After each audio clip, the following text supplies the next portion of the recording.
Bonjour et bienvenue dans l'émission Un chapitre, une pépite. Aujourd'hui nous allons ouvrir le chapitre 22 de l'évangile selon Luc. Je vous invite dès maintenant à en faire la lecture, soit en prenant votre Bible, soit en cliquant sur le lien qui se trouve dans la vidéo.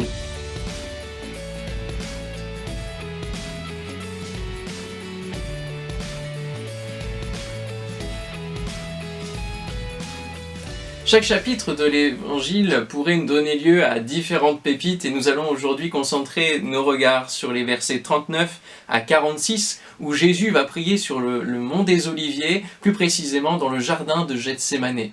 Nous sommes quelques jours avant la crucifixion, avant la fête de Pâques, qui symbolise la sortie et la délivrance du peuple d'Israël du pays d'Égypte, où ils ont vécu, avant de partir, une dernière nuit qu'il leur fallait traverser, où il y avait un ange exterminateur qui allait passer sur le pays d'Égypte, et pour qu'ils soient épargnés, il a fallu qu'ils fassent le sacrifice d'un agneau et qu'ils passent le sang sur les linteaux et les poteaux de leurs portes, afin qu'ils soient épargnés par cet ange, que ce soit un signe, que le sang soit un signe.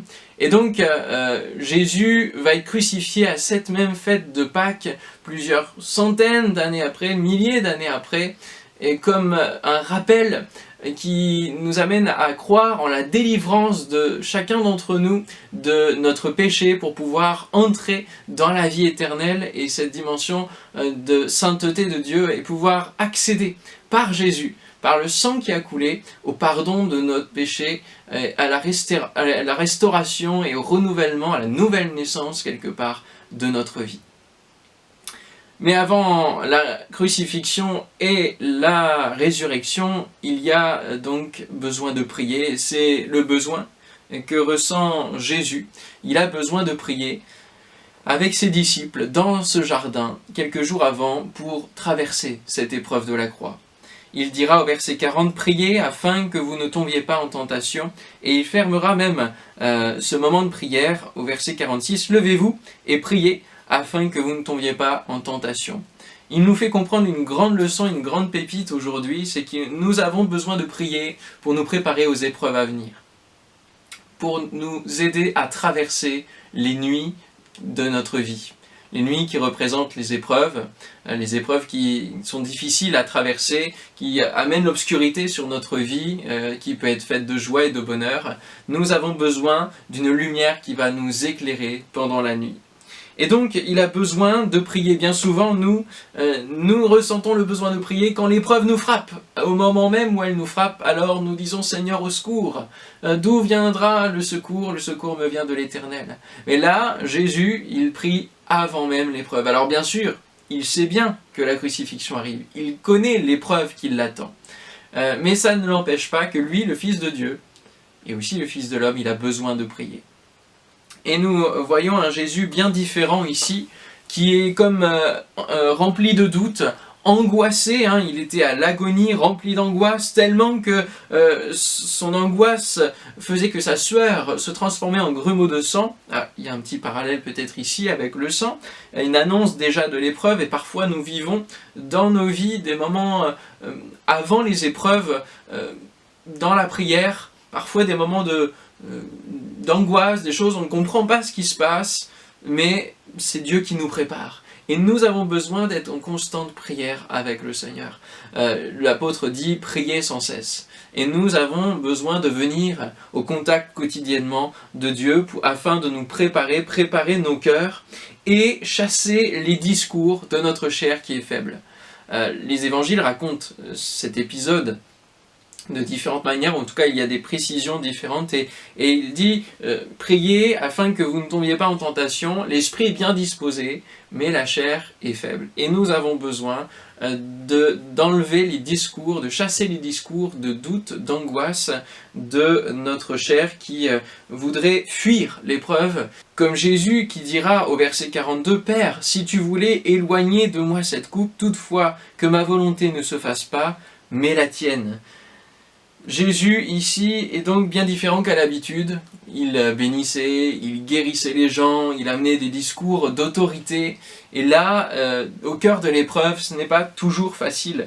Et devant le tombeau de Lazare, il a pu dire à Dieu merci parce que je sais que tu m'exauces toujours, et proclamer à Lazare qui était mort de sortir du tombeau et il est ressuscité. Mais parfois, lorsque nous sommes au devant de notre propre épreuve, de notre propre tombeau, eh bien nous chancelons même dans notre foi, alors même que nous sommes chrétiens, et nous avons besoin d'être fortifiés dans la prière. Nous avons besoin d'être fortifiés dans la prière. Alors cela ne veut pas dire que Jésus proclamait de grandes choses pour les autres et puis ne le faisait pas pour lui-même, non, parce qu'il est le Fils de Dieu. Il sait toutes choses, il savait bien que ce dernier moment, cet ultime moment de sa vie allait être difficile. Mais parfois nous permettons pour d'autres, lorsqu'ils sont dans l'épreuve, de proclamer de grandes choses et puis pour nous-mêmes parfois d'être dans la difficulté. Alors ne tombons pas dans la tentation. Voilà la pépite du jour, ne tombons pas dans la tentation. Pourquoi Jésus se prépare?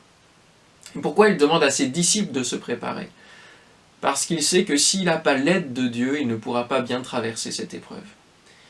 Et quand on regarde comment Jésus réagit sur la croix, ces différentes paroles qu'il va donner, des paroles de pardon, en disant tout est accompli, il est comme dans la paix alors qu'il est en train d'être crucifié. Il vit toute chose comme quelconque homme aurait pu vivre et l'a vécu parce qu'il y a eu pas mal de crucifiés à cette époque-là. Mais regardez comment les disciples réagissent à l'épreuve. Ils vont s'enfuir, ils vont le renier, ils vont couper l'oreille, ils vont réagir charnellement. Et c'est pour cela que nous avons besoin de nous préparer. Jésus l'a traversé bien autrement que les disciples qui, au moment de la prière, eux, ont dormi. Ils ont dormi. Et ils ont réagi selon la chair. Alors la pépite du jour, c'est prier avant l'épreuve nous permet de nous préparer à bien la traverser, à non pas la subir. Alors je citerai en parallèle la parabole des vierges folles et des vierges sages. Je vous invite à la lire chez vous, Matthieu chapitre 25, versets 1er à 13, où il nous est raconté l'histoire de ces personnes qui vont attendre la venue de l'époux dans la nuit, et elles vont avoir besoin d'huile. Il est dit au verset 3, les folles prenant leurs lampes ne prirent point d'huile avec elles, mais les sages prirent avec leurs lampes de l'huile dans des vases. Comme l'époux tardait, toutes s'assoupirent et s'endormirent. Au milieu de la nuit, on cria « Voici l'époux allait à sa rencontre !» Alors toutes ces vierges se réveillèrent et préparèrent leurs lampes. Les folles dirent aux sages « Donnez-nous de votre huile, car nos lampes s'éteignent. » Les sages répondirent « Non, il n'y en aurait pas assez pour nous et pour vous. Allez plutôt chez ceux qui en vendent et achetez-en pour vous. » Je m'arrête là, vous pourrez lire l'histoire entière qui n'est pas très longue, mais cela nous montre que nous avons besoin d'huile pour avoir de la lumière et traverser la nuit de nos épreuves. Et c'est bien ce qu'a compris Jésus et ce qu'il nous montre en allant à Gethsémane. Et nous avons besoin plusieurs fois de venir à Gethsémane. Que veut dire Gethsémane? Gethsémane, ça veut dire pressoir à huile. Et Jésus est venu presser de l'huile pour pouvoir avoir la lumière et traverser cette épreuve de la croix et en ressortir victorieux au travers de la résurrection de cette lumière qui est venue sur le monde. Matthieu 25, 1 à 13. Pressoir à huile. Voilà, pour traverser la nuit. Alors où s'achète cette huile? Eh bien auprès de Dieu. Et je citerai aussi Ésaïe 55 que vous pouvez lire, qui nous parle de venir et d'acheter sans même payer, de venir aux sources du salut, de venir nous appuyer sur la parole de Dieu. Et c'est cela qui est important, c'est la parole, c'est elle qui va venir nous fortifier. Psaume 119, 105, ta parole est une lampe à mes pieds, une lumière sur mon sentier. Et c'est vraiment sur ce que Dieu peut nous dire, nous indiquer comme indication parfois pour les épreuves, nous donner des éléments pour bien réagir. Lorsque nous nous retrouvons face à des pourquoi, des questionnements de notre épreuve, il va nous répondre et nous donner son Saint-Esprit, cet ange qui va venir nous fortifier. Verset 43 du passage que nous étudions. Alors un ange lui apparut du ciel pour le fortifier. Parfois, nos prières, nous n'avons pas les réponses que nous escomptons. Non, l'épreuve ne fuit pas devant nous. Nous devons la traverser. Mais Dieu va nous envoyer un ange pour nous fortifier. Et Jésus nous a dit, alors qu'il montait au ciel, il a dit, je vous enverrai ce que le Père a promis, le Saint-Esprit. Et le Saint-Esprit est là, il vous rappellera tout ce que je vous ai dit et il vous annoncera. Et nous avons besoin d'être en communion avec le Saint-Esprit dans la prière pour pouvoir traverser, nous rappeler les paroles alors que le doute arrive, pouvoir dire « il est écrit, j'ai reçu cette parole, je traverse cette épreuve avec foi, avec confiance ». Et puis Exode 22 qui est la première Pâque qui nous est racontée, vous pourrez aussi retrouver et lire ces passages. Que le Seigneur vous bénisse, merci pour tous ceux qui suivent les vidéos, qui les repartagent. Nous sommes vraiment heureux de pouvoir vous donner ce que nous avons reçu gratuitement. N'hésitez pas à partager autour de vous et puis à partager vos pépites, à vous aussi, vos fruits de méditation. Que le Seigneur vous bénisse et à très bientôt.